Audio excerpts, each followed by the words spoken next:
ముందుగా మన గురువు గారైన బ్రహ్మశ్రీ పత్రిజీకి ప్రణామాలు. అలాగే జ్ఞాన బంధువులందరికీ ప్రణామాలు. మనం ఈరోజు పత్రిజీ గారి కాన్సెప్ట్ అయిన ఆధ్యాత్మిక శాస్త్రం గురించి తెలుసుకుందాం. మరి ఆధ్యాత్మిక శాస్త్రం అంటే స్పిరిచువల్ సైన్స్. మనకు దేనిపైన అవగాహన ఉంటే మనం దాన్ని జీవిస్తాం అన్నట్టు సరిగ్గా. దాని మీద ఐడియా ఉండడం వల్ల ఏమవుతుందంటే మన జీవితంలో దాన్ని సరిగ్గా ఉపయోగించుకుంటాం. ఇప్పుడు మనకి జూమ్ ఉందండి, దీని గురించి మనకు అవగాహన ఉండడం వల్ల మనం ఎలా వాడుకోవాలో దాన్ని సద్వినియోగపరుచుకుంటున్నాం. అలాగే మన జీవితం కూడా ఒక ఆటనే కదా, జీవించాలి కదా. మరి ఎంత అవగాహన ఉంటే అంత సరిగ్గా జీవిస్తాం అన్నమాట. మరి మన మెదడులో వేటి పట్ల ఎంత అవగాహన ఉంటే వాటిని సరిగ్గా వాడుకోవడం మనకి తెలుస్తుంది. లేదంటే మనకి గుడ్డెత్తు చేలో పడ్డట్టు ఉంటుంది లైఫ్ అంతా. అలా అవగాహన లేకపోతే ఎప్పుడు పక్కవాడు ఏం చేస్తున్నాడో అది కావాలని, వారికి డబ్బులు ఉన్నాయి కాబట్టి నేను సంపాదించుకోవాలి, వాళ్ళు ఇల్లు కొనుక్కున్నారు కాబట్టి నేను కొనుక్కోవాలి, వాళ్ళు భూములు కొనుక్కున్నారు కాబట్టి నేను కొనుక్కోవాలి, ఇలా ఉండిపోతుంది. మనకి ఏం కావాలి, అసలు ఏం వద్దు అన్నది ఏం తెలియదు. సో అవగాహన ఇంపార్టెంట్. మరి అవగాహనకి 6 సిద్ధాంతాలు ఉన్నాయి మనకి. 6 సిద్ధాంతాలు, 6 సత్యాల నుంచి 6 ప్రతిపాదనలను చెప్పొచ్చు. మనకి ఈ 6 సిద్ధాంతాలు, ప్రతిపాదనలు, ఈ సత్యాల పట్ల అవగాహన ఉంటే మనకి ఆధ్యాత్మిక శాస్త్రం మన జీవితంలో అద్భుతంగా ముందుకెళ్ళిపోవచ్చు అనమాట. ఈ ఆధ్యాత్మిక శాస్త్రంలో ఈ 6 సిద్ధాంతాలు ఉంటాయి.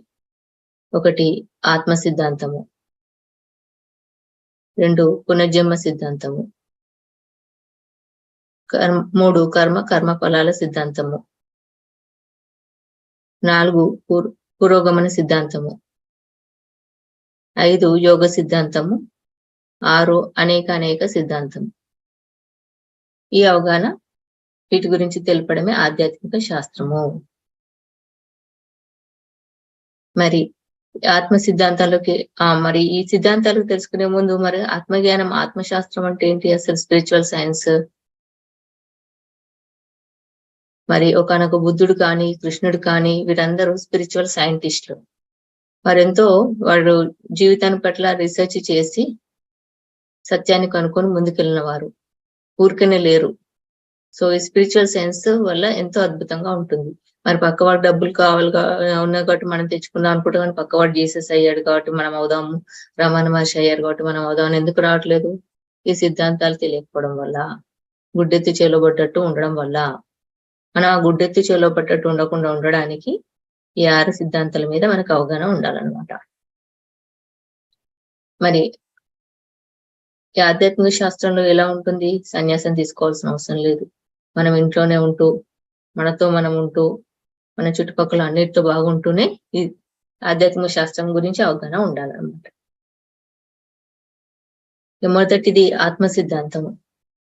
ఈ ఆత్మ సిద్ధాంతము అంటే అహం బ్రహ్మస్మి, అయమాత్మ బ్రహ్మ అనే తెలుసుకునే సిద్ధాంతము. మనలో ఆత్మ ఉంది, మనం చూసే ఈ శరీరము, 2 కాళ్ళు, 2 చేతులు, ఈ మొండము ఇది కాదు, లోపల ఆత్మ ఉంది, అదే సత్యము అని తెలుసుకోవడము. ఇది ఆత్మ సిద్ధాంతము. ఎలాగైతే ఒక రాయిని చెక్కితే శిల్పంగా మారుతుందో, అలాగే ఈ శరీరంలో ఆత్మ ఉంది అనే సత్యాన్ని కూడా తెలుసుకోవాలి. రాయిలో శిల్పం దాగి ఉన్నట్టు మన శరీరంలో ఆత్మ ఉందన్న సత్యం మనం అవగతమై ఉండాలన్నమాట. ఇలా మనం ఈ ఆత్మ సిద్ధాంతం పట్ల అవగాహన ఉంటే ఆత్మీయ సత్యం అన్న ఆత్మస్థితిలో ఉండడం అలవాటు అవుతుంది. మరి ఆత్మ సిద్ధాంతంలో మనకు తెలియాల్సింది ఏంటి? సత్యమైనది ఆత్మ, అంతటా మనుంది ఆత్మనే అని ఈ అవగాహన మనకి ఉండాలి. సర్వత్రా వ్యాపించి ఉందని అవగాహన ఉండాలి. ఎలాగైతే ఒక స్క్రీన్ మీద మనం బొమ్మ వేస్తే ఆ బొమ్మలన్నీ ఆ స్క్రీన్ మీద పడుతూ ఉంటాయి కదా. ఇప్పుడు మనకి చిరంజీవి సినిమా వేస్తే చిరంజీవి సినిమా వస్తుంది, నాగార్జున సినిమా వేస్తే నాగార్జున వస్తుంది, అక్కినే నాగేశ్వరరావు వేస్తే నాగేశ్వరరావు వస్తుంది. అలాగే స్క్రీన్ అనేది ఆత్మ, అక్కడ జరుగుతున్న సినిమాలు అనేవి ఈ మనం చేస్తున్న పాత్రలు. సో ఎలాగైతే స్క్రీన్ ఆత్మ అవుతుందో మనం కూడా రకరకాల శరీరాల్లో ఉన్న ఆత్మలము అని తెలుసుకునే సత్యము తెలిసి ఉండాలి. ఇదే ఆత్మ సిద్ధాంతము. విత్తనం నుంచి చెట్టు వచ్చింది. మరి చెట్టు ఎక్కడొచ్చింది? మొదట ఆత్మ ఉంటేనే అక్కడి నుంచి చెట్టు వచ్చింది. ఈ అవగాహన మనకి ఉండాలి. నెక్స్ట్ పునర్జన్మ సత్యం.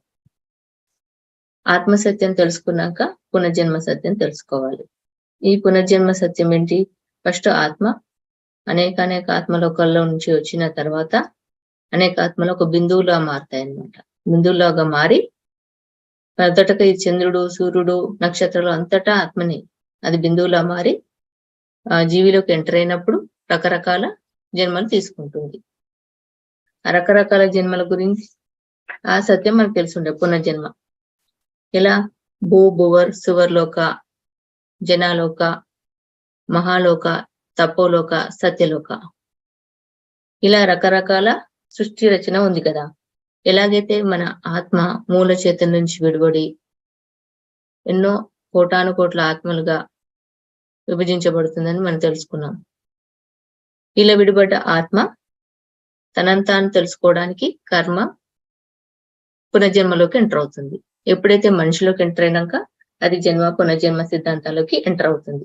ఈ అవగాహన ఉండడం రెండో సిద్ధాంతం అన్నట్టు. మొదటగా నేను శరీరం కాదు ఆత్మ అని తెలుసుకునే సిద్ధాంతము, రెండోది పునర్జన్మ సిద్ధాంతం. ఈ జన్మల గురించి అవగాహన లేకపోతే మనకి మామూలుగానే ఉంటుంది, సత్యంతో ఉండలేము అన్నమాట. ఆధ్యాత్మిక శాస్త్రంతో జీవించలేము, కేవలం గుడ్డెత్తి చేలబట్టట్టు ఉండిపోతుంది. మన పరిస్థితుల పట్ల అవగాహన రాదు. అలా సో ఈ పునర్జన్మ సిద్ధాంతం గురించి కూడా మనకు అవగాహన ఉండాలి. ఇప్పుడు ఈ పునర్జన్మ సిద్ధాంతాలు అంటే రకరకాల జన్మలు తీసుకుంటాం కదా. మనం ఇప్పుడు మనం ఇక్కడ హైదరాబాద్ లో ఉన్నాము, ఒక చోటు చెన్నైలో ఉన్నాము. హైదరాబాద్ ఉన్న ప్రదేశం వేరు, చెన్నై ప్రదేశం వేరు, బెంగళూరు ప్రదేశం వేరు. అలాగే ఒక్కొక్క జన్మ ఒక్కొక్క స్థితిలో ఉంటుంది. అలా రకరకాల అనుభవాలు అన్నమాట ఈ పునర్జన్మ సిద్ధాంతంలో. కాబట్టి ఆత్మ సిద్ధాంతము, పునర్జన్మ సిద్ధాంతము తెలిసి ఉండాలి. ఇలా రకరకాల లోకాలు నుంచి వచ్చిన ఆత్మ ఎన్నో ఆడగాను మగగాను తీసుకుంటూ ఉంటుంది. ఆడగా తీసుకున్నప్పుడు ఆడ జన్మానుభవాలు, మగగా తీసుకున్నప్పుడు మగ జన్మానుభవాలు, ఇలా రకరకాలు. ఇంకా మూడోది కర్మ. అలాగే ఇవేంటి అనేక ఆటలు ఆడుతుంది కదా పునర్జన్మలో. ఒక బీదవాడిగాను, ధనవంతుడుగాను, ఒక రాజుగాను, ఒక బిచ్చగాడిగాను. ఎలాగైతే ఒక రాజు యొక్క ఎంత అద్భుతమైన పాత్రనో బిచ్చగాడి పాత్ర కూడా అద్భుతమే. ఇది ఎప్పుడు తెలుస్తుంది? పునర్జన్మల గురించి అవగాహన వచ్చినప్పుడు మనకు తెలుస్తుంది.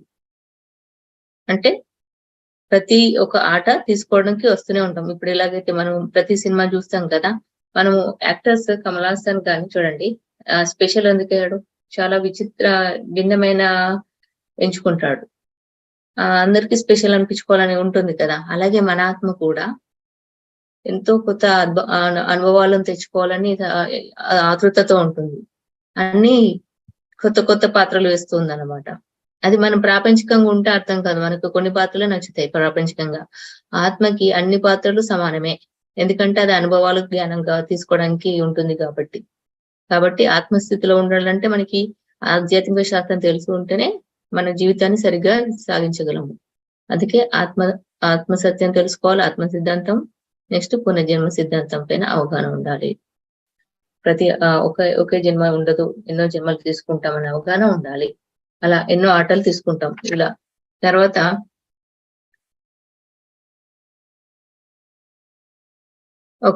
అంటే ఈ పునర్జన్మ మన మనుషులకు రాకముందు మామూలుగా ఆత్మ కుందేలు, ఏనుగుది కంపేర్ చేద్దాం. కుందేలుకి ఏనుగుకి వాతావరణ పరిస్థితులైన మార్పులు ఉంటాయి కానీ పెద్ద జీవిత పరిస్థితుల్లో పెద్దగా మార్పులు ఏముండవు.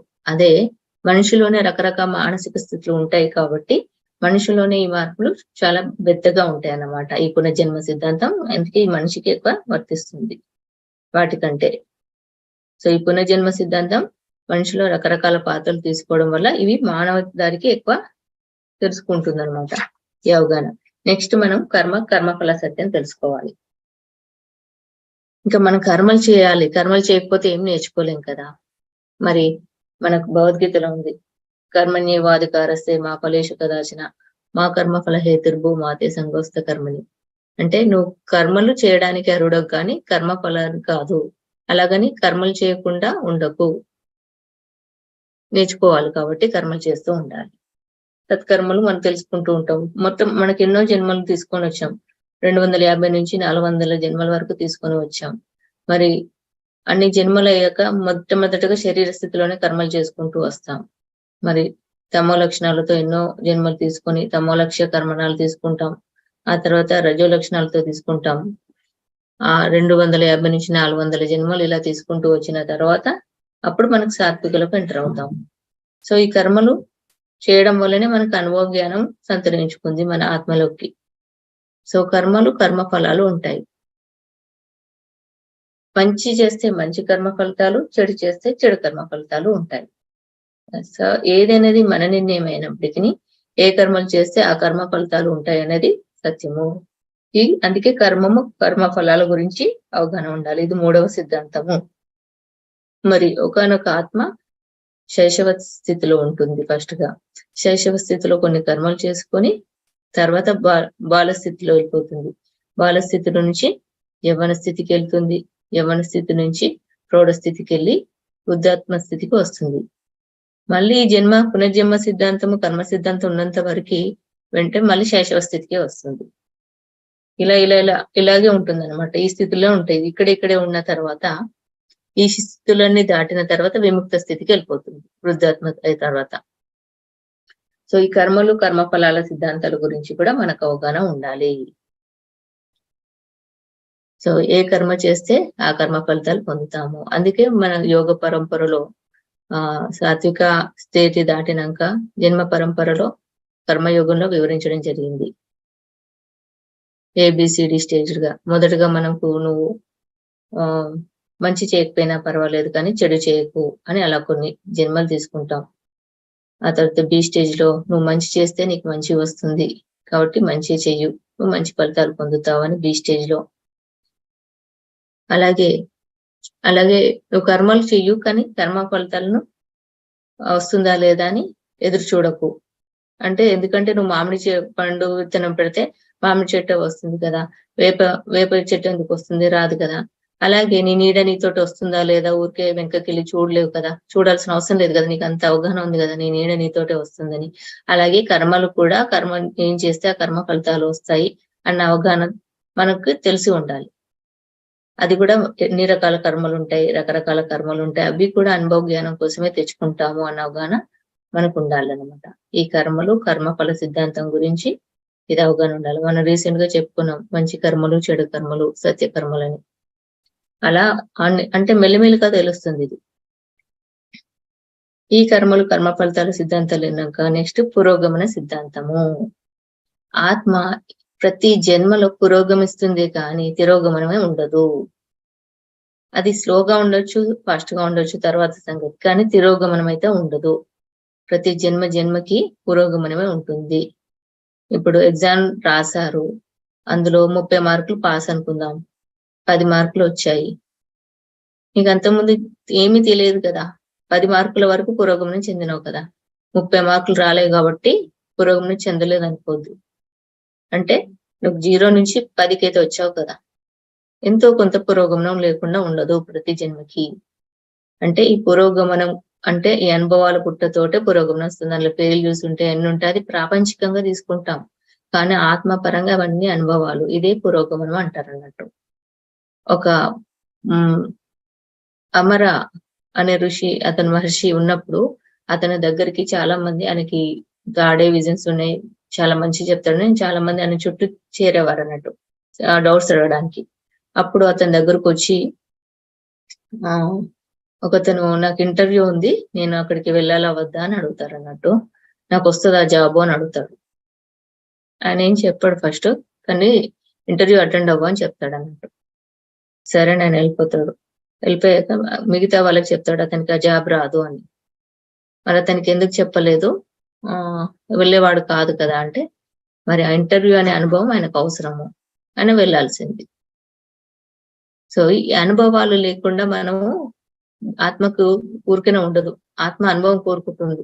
మనం ప్రాపంచికంగా చూస్తే మనం ఏం చేస్తాం, దానివల్ల ఫలితం ఉందా, ఈ ఫలితాలు బాగుంటాయి, ఈ ఫలితాలు బాగోవు, ఇలా మనం పరిగణనలు తీసుకుంటాం. కానీ ఆత్మకు ప్రతిదీ అనుభవమే.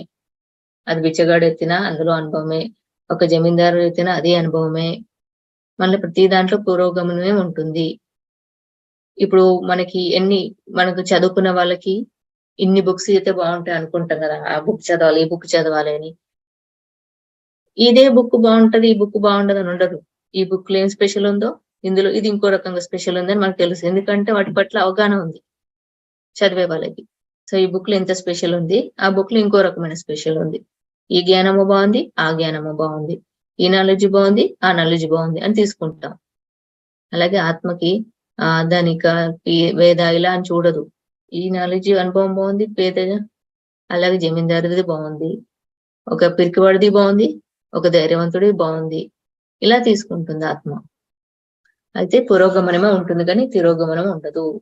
ఆత్మ ఎప్పుడు ఫార్వర్డ్ ముందుకే వెళ్తుంది. యోగ సిద్ధాంతము కర్మ సత్యం తర్వాత ఏముంది, నెక్స్ట్ యోగ సిద్ధాంతం. పురోగమనం అయిపోయింది, యోగ సత్యం. ఈ పురోగమనంలో ఇంకొద్ది ఫార్వర్డ్గా వెళ్ళిపోతాం అనమాట. ఎప్పుడు వెళ్ళిపోతాం, మనకి ధ్యానం తెలిసినప్పుడు. ఇదే మామూలుగా మనకి ఇప్పుడు సంగీతం ఇష్టం అనుకుందాం, మనం ఏం చేస్తాం, ఈ సంగీతం టీవీ ద్వారా యూట్యూబ్ ద్వారా నేర్చుకుంటాం, కొద్దిగా అవగాహన వస్తుంది. అదే సంగీత గురువు దగ్గరికి వెళ్తే ఏం చేస్తుంది, చాలా అద్భుతంగా మనకు అందులో రాగాలు నేర్పిస్తుంది. అంటే ఆ పురోగమనంలో త్వరితగతిగా వెళ్ళిపోతాం అన్నమాట. అలాగే మనం ఈ జీవితానికి ధ్యానం యాడ్ అయిందనుకోండి, ఇంకా ఫాస్ట్ గా వెళ్ళిపోతాం ముందుకి. ఈ ధ్యానం యాడ్ అయితేనే ఫస్ట్ మనం తెలుసుకోవాల్సుకున్న ఆత్మసత్యం తెలుస్తుంది. ఆ తర్వాత పునర్జన్మ సత్యం అవగాహనకు వస్తుంది, కర్మఫల అవగాహన వస్తుంది. ఇప్పుడు ఈ యోగ సత్యం తెలుసుకుంటే అదే ధ్యాన యోగం. ఈ ధ్యానాన్ని మనం నేర్చుకున్నప్పుడు మనకు తెలిసింది, మనం ఇంతవరకు ధ్యానంలోకి వచ్చాకనే కొద్దిగా కన్ఫ్యూజ్డ్ గా ఉన్న టాపిక్ అంతా నాలెడ్జ్ అర్థమవడం మొదలైంది. ఆలోచన రహిత స్థితికి రావడము, ఆ తర్వాత నాడి మండల శుద్ధి ఉందని, ఇవన్నీ కర్మల వల్ల అదంతా పేరుకుపోతుందని, నొప్పుల రూపంలో వెళ్ళిపోతుందని, మన జన్మలు ఎన్నో తెచ్చుకొని వచ్చామని, ఈ జన్మ పరంపరలో మనం ఎదుగుతూ వస్తున్నామని, ఇవన్నీ మనము ఈ యోగ సిద్ధాంతం ద్వారా తెలుసుకోవడం జరిగింది. ఒకసారి యోగ సిద్ధాంతము యోగ సత్యం అర్థమైతే మనకి ఆత్మసత్యము, పునర్జన్మ, కర్మ ఫలాలు, పురోగమనము తెలిసిపోతాయి. ఈ పురోగమనం ముందని మనము తెలుసుకుంటే మనం ఏ జన్మలో ఉన్నాం, ఏ స్టేట్ లో ఉన్నాం, కింది చక్రణ పై చక్రణ అని చూడాల్సిన అవసరం లేదు. ఆత్మకు తొందర ఏమో ఉండదు, మనసుకి మాత్రమే తొందర ఉంటది. నిదానంగా వెళ్ళిపోతుంది ఆధ్యాత్మికంగా ఎదగడం అంటే. వీళ్ళు ఈ స్టేజ్ లో ఉన్నారు, అటు షిఫ్ట్ అయ్యాం ఇటు షిఫ్ట్ అయ్యాం అని ఉండదు. అది కంప్లీట్ చేసుకునే వెళ్తుంది. మనం అంటే షిఫ్ట్ అయినా ఎక్కడి నుంచి మొదలైనా అక్కడికి వెళ్తుంది. కాబట్టి మంచిగా మనం దాని మీద అవగాహనతో ఆ యాక్సెప్టెన్స్ తో నేర్చుకుంటూ వెళ్ళిపోవాలన్నమాట. ఈ యోగ సిద్ధాంతం ద్వారా మనకి సత్యం తెలుస్తుంది. ఆత్మ సత్యము తెలుసుకుంటాము, పునర్జన్మ, పురోగమనము, కర్మ ఫలాలు ఇవన్నీ మనకు అర్థమవుతాయి. ఇంకా అనేక సిద్ధాంతము ఫైనల్. యోగ సత్యం తెలిసిన తర్వాత అనేక సత్యం. ఈ అనేక సత్యం అంటే ఒక్కసారి మనం ధ్యానం ద్వారా మనము మన స్థితిని తెలుసుకున్నప్పుడు, ఎప్పుడైతే ధ్యానం తెలిసి ధ్యాన స్థితిలో కర్మలు దగ్ధమై విశుద్ధ స్థితికి వస్తామో యోగి అవుతాము, దుఃఖరహిత స్థితికి వస్తే యోగి అవుతాము, దివ్య చక్షు ఉత్తేజం అయినప్పుడు ఋషి అవుతాము. అలాగే మన జన్మలు చూసుకున్నప్పుడు రాజర్షి అవుతాము. అలాగే సృష్టి రహస్యాలను తెలుసుకున్నప్పుడు బ్రహ్మర్షి అవుతాం అన్నమాట. సో సృష్టి రహస్యాలు తెలుసుకోవడం బ్రహ్మర్షి స్థితి. ఒకనొక బ్రహ్మర్షి స్థితికి వచ్చిన తర్వాత మళ్ళీ వీటిని బోధించడానికే రావడం జరుగుతుంది తప్పితే ఇక ఈ పునర్జన్మ సిద్ధాంతంలో ఇరకడం ఉంటది అన్నమాట. శాస్త్రానికి ఏర్పోతాం ఇంకా తర్వాత ఆ బ్రహ్మర్షి స్టేజ్ దాటిన తర్వాత. కాబట్టి యోగి, తర్వాత ఋషి, రాజర్షి, బ్రహ్మర్షి, ఇలా స్టెప్ బై స్టెప్ ఎదగడం జరుగుతుంది ఈ అనేక సిద్ధాంతంలో. ఇప్పుడు పిరమిడ్ మాస్టర్స్ అందరూ అనేక సిద్ధాంతంలో ఉంటూ అందరికి బోధిస్తూ వస్తున్నారని చెప్పడం జరిగింది. అలాగే బుద్ధుని కాలంలో ఉపాలిది ఒక స్పెషల్ ఉందన్నట్టు స్టోరీ. ఉపాలి క్షురకుడిగా ఉంటాడు అతని రాజ్యంలో. బుద్ధుడుగా అంటే సిద్ధార్థుడు బుద్ధుడిగా అయిన తర్వాత తన ఇంటికి రావడం జరుగుతుంది. చాలా ఇళ్ల తర్వాత బుద్ధుడు వచ్చాడని చెప్పేసి మొదటగా వాళ్ళ నాన్న అంగీకరించడు. తర్వాత అందరూ మెల్లగా ఆయన చుట్టూ ఒక గొప్ప జ్ఞానం సత్యం తెలుసుకున్న వాడు వచ్చాడని అందరు చేరతారన్నట్టు. అందులో ఉపాలి కూడా ఉంటాడు, ఆయన క్షురకుడు. మరి బుద్ధుని సిద్ధాంతాలన్నీ విన్న తర్వాత అక్కడి నుంచి రాహులుడు, కజిన్, ఆనందుడు ఇంకా ముగ్గురు ఆయన ఫాలో వస్తూ ఉంటారు అన్నట్టు. అందులో క్షురకుడు కూడా నాకు కూడా కావాలి ఈ జ్ఞానము అంటాడు అన్నట్టు. సరే, వాళ్ళు ఫస్ట్ అనుకుంటారు ఇతను తీసుకెళ్దామా అని. అతను మళ్ళీ అనుకుంటారు మనకి ఇవన్నీ హెయిర్ పెరిగినప్పుడు తీయడానికి ఒకరు కావాలి కదా అని కొందరంటారు. సరే, బుద్ధుడు చాలా ఏళ్ళ నుంచి వెళ్ళొచ్చాడు కదా, అతనికి అది హెయిర్ కట్ చేయమని చెప్పి అక్షరకుడికి చెప్తారనమాట, ఉపాలి అనే అతనికి. అతను ఏం చేస్తాడు, వంగి ఉంటాడు అన్నట్టు. బుద్ధుడు అంటాడు నువ్వు చాలా వంగి ఉన్నావు అంటాడు. అలాగని వెంటనే ఇట్లా స్టిక్ అయిపోతాడు, ఓవర్ స్టిక్ అవుతాడు అంట. అంటే ఇది బాగా నిలుగా ఉన్నావు అంటాడు. మళ్ళీ సరి చేసుకుంటాడు, రిలాక్స్డ్ స్టేట్ అవుతాడు. అంటే ఇది రెండో రకం ధ్యాన స్థితికి వస్తాడు. ఫస్ట్ వంగి ఉన్న స్థితిని నిలువు స్థితికి వెళ్తాడు, మొదటి ధ్యాన స్థితి అన్నట్టు. రెండోది ఓవర్ గా ఇలా ఉన్నావు అనగానే నార్మల్ రిలాక్స్డ్ స్టేట్ కి వస్తాడు, అది రెండో స్థితికి వచ్చేస్తాడు. అప్పుడు నీ శ్వాస ఉద్వేగంగా ఉంది, సరిగా లేదు అని చెప్తాడు. అనగానే శ్వాసను సరి చేసుకుంటాడు, మూడో స్థితికి వస్తుంది. ఆ తర్వాత మరీ స్లో చేస్తున్నావు, నార్మల్ గా చేయి అంటాడు, అని నాలుగో స్థితికి వస్తాడు. ఇంకా ఆయన కంప్లీట్ అయిపోతాడు. బుద్ధుడు చెప్పిన 4 ఫాలో అవగానే ఆయన ధ్యాన స్థితికి వెళ్ళిపోతాడు అన్నట్టు. అంటే కంఫర్ట్ అయిపోతాడు అన్నట్టు, లోపల స్థితి నిశ్చలత్వం వచ్చేస్తుంది. ఇప్పుడు నువ్వు నాకు చేయొచ్చు అని అంటాడు. వచ్చి ఆ జుట్టు కట్ చేస్తారు అన్నట్టు. అలాగే ఊపాలను కూడా తీసుకెళ్తారు. ఊపాలను కూడా తీసుకెళ్లిన తర్వాత ఎంతో మంది శిష్యుల్లో బుద్ధునికి ఊపాలికి ఫస్ట్ ప్రిఫరెన్స్ ఇవ్వడము, ఊపాలి దగ్గర సూచనలు తీసుకోవడము జరుగుతుంది అనమాట. మిగతా శిష్యులు అనుకుంటారు మేమేం తక్కువ చేశాము, అస్తమానం ఊపాల చుట్టూ తిరుగుతున్నాడు, ఊపాలను అడుగుతున్నారు అని అంటే, ఒకనొక సందర్భంలో బుద్ధుని క్వశ్చన్ వేసినప్పుడు బుద్ధుడు చెప్తాడు ఆయన పునర్జన్మ, అంతముందు జన్మ గురించి, గత జన్మ గురించి.